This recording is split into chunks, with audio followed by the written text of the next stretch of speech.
在春暖花开时节，不少人会选择结伴外出，踏青郊游。您看，连雅安市芦山县的大熊猫母子都坐不住了。近日，大熊猫国家公园雅安市芦山县管护总站工作人员在整理回收红外相机的时候，发现架设在该县大川镇的红外相机拍摄到了大熊猫母子野外散步的画面。 画面中，大熊猫妈妈慢悠悠走过镜头，后面的熊猫宝宝踏着小碎步，紧紧跟着妈妈，模样憨态可掬，十分令人喜爱。雪豹、羚牛、岩羊等野生动物悠闲自在，踱步觅食。由于现在生态环境变好了，入境野生动物是越来越多。从2020年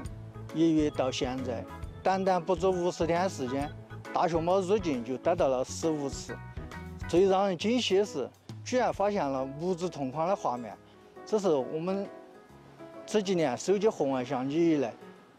第一次发现的母子同框。近年来，随着大熊猫国家公园芦山片区生态环境持续向好，野生动植物资源不断丰富，野生动物种群持续扩展，数量不断增多。